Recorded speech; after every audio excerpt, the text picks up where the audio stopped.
Kita baca ucapan kelimanya. Aku haus.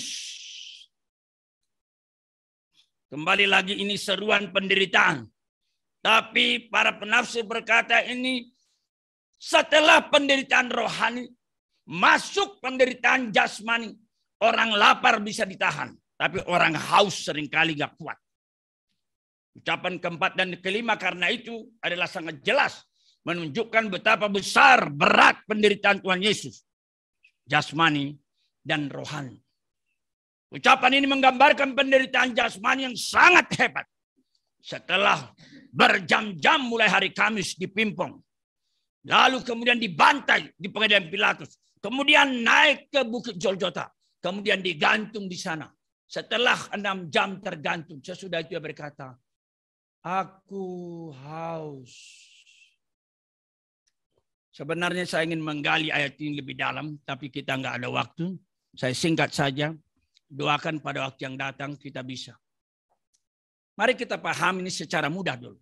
Bukankah Yesus manusia sejati? Dia merasakan semua penderitaan. Dia tahu lapar. Dia tahu dia haus. Itulah Yesus.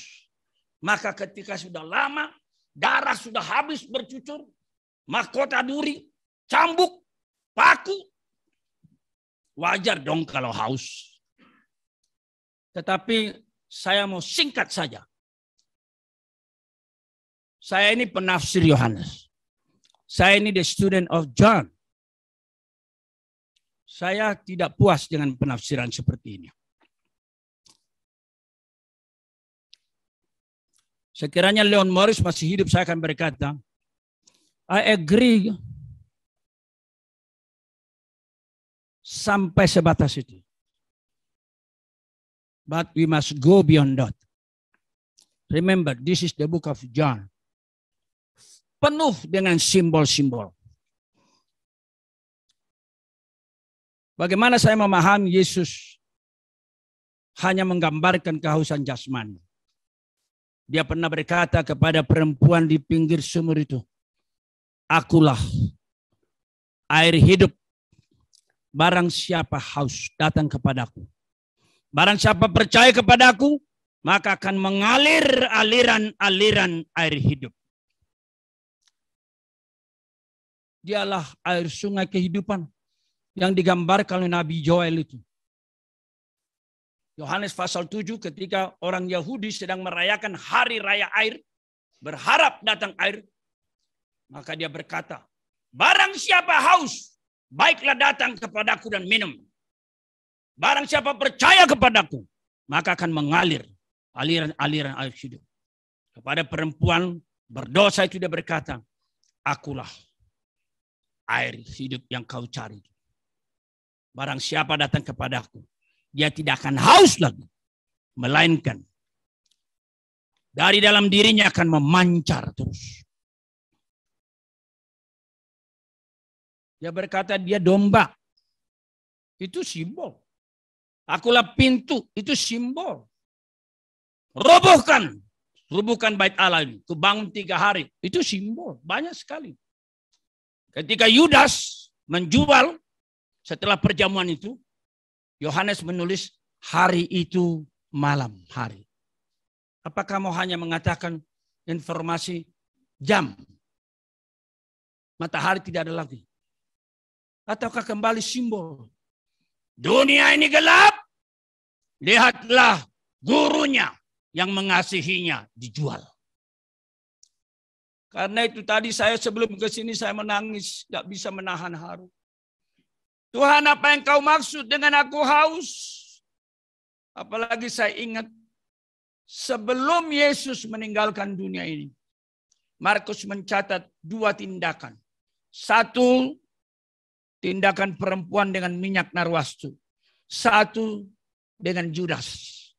Ketika ditumpahkan minyak narwastu, Yesus begitu excited. Yesus begitu senang. Sehingga meskipun Yudas berkata pemborosan dan murid-murid memarahi, Tuhan tampil ke depan berkata, biarkan dia. Jangan menyusahkan dia. Dia sudah melakukan yang baik. Dia sudah mempersiapkan penguburanku. Dan ingat, di mana saja Injil diberitakan. Perbuatannya harus diberitakan untuk mengingat dia. Wow. Mungkinkah kehausan seperti ini yang diharapkan Tuhan Yesus?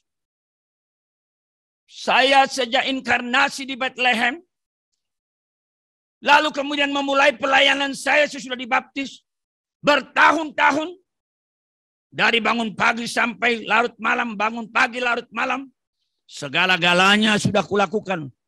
Sampai sekarang, baru saja murka Allah ku terima. Yang paling dahsyat itu.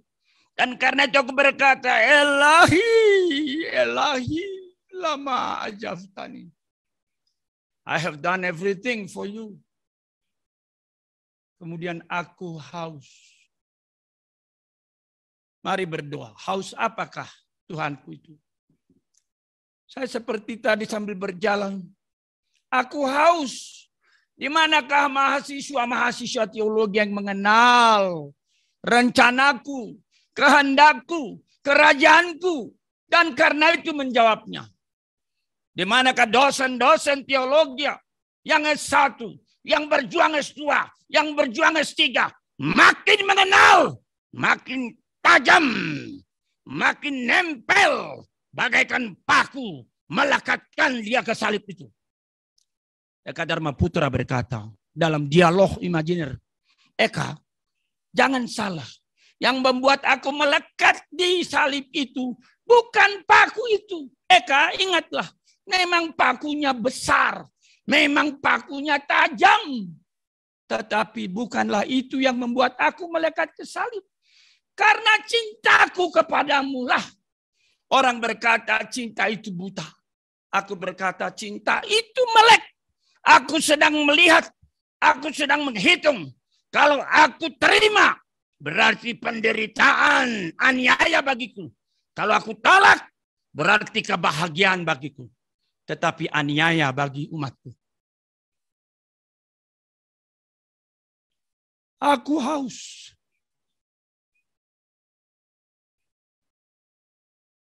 Mengertikah gereja apa yang dihauskan Yesus? Mengertikah kalian anak-anakku? Kadang-kadang saya frustrasi, nggak tahu mau ngomong apa.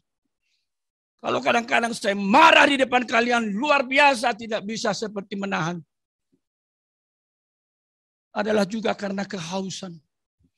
Bukankah aku meninggalkan semua pelayanan di Jakarta yang penuh dengan segala kenikmatan duniawi datang kepada batin, supaya saya mendapatkan apa yang dikatakan Yesus. Kecuali biji gandum jatuh ke tanah dan mati, dia tetap saja satu. Tetapi bila biji gandum jatuh dan mati, dia akan berlipat ganda. Setiap kali saya melihat ada biji yang tumbuh, saya terharu. Saya mencucurkan air mata. Saya sudah bercerita kepada kalian tentang Yeniman yang lama didoakan dari Nias, salah satu pulau terpencil dari Teluk. Ketika dia menyelesaikan semua tugasnya dan masuk ke skripsi, saya nggak tahan. Saya mencucurkan air mata. Dan kami berdoa. Aku haus. Aku haus melihat mahasiswa-mahasiswa yang ngerti kenapa sih harus ada belajar begini. Kenapa sih harus ada hafal-hafal ayat begini. Saya tidak mau kalian cuma jago filsafat segala macam. Saya mau kalian berakar sama firman Tuhan. Aku haus. Di mana mahasiswa yang sudah lulus dari S1? Yang saya rindukan menjadi S2. Mereka tumbuh bagaikan pilar-pilar bangunan kita sekarang. Di mana mereka? Kadang-kadang setelah saya bujuk susah, saya berkata, sudahlah Tuhan, go to hell semua mereka. Kirimkan orang-orang bisa jadi pilar. Engkau tahu hambamu niatnya apa. Tidak mungkin rancanganmu gagal dalam diri hambamu. Aku haus, sekali lagi, saya sangat yakin. Yang dihauskan Tuhan Yesus bukan sekedar jasmani, sekalipun itu pasti. Dan perhatikan. 3 kali Yesus berdoa. 3-tiganya punya sasaran. Ya Bapa, ampuni mereka. Mereka tidak tahu. Bicara sama siapa? Tuhan Allah. Yang terakhir, ya Bapa, ke dalam tanganmu kuserahkan nyawaku. Kepada siapa? Tuhan Allah.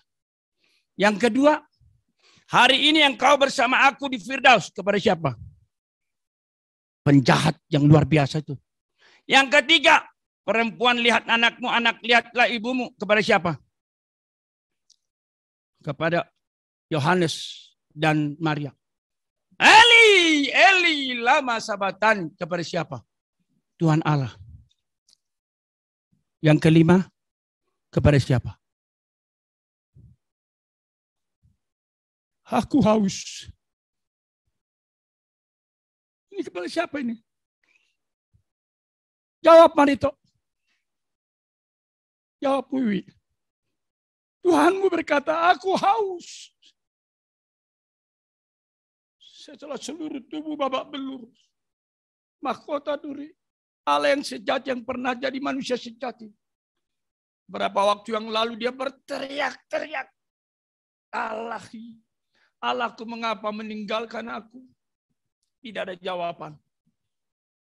Setelah beberapa lama, dari menunduk dia mencoba mengangkat kepalanya.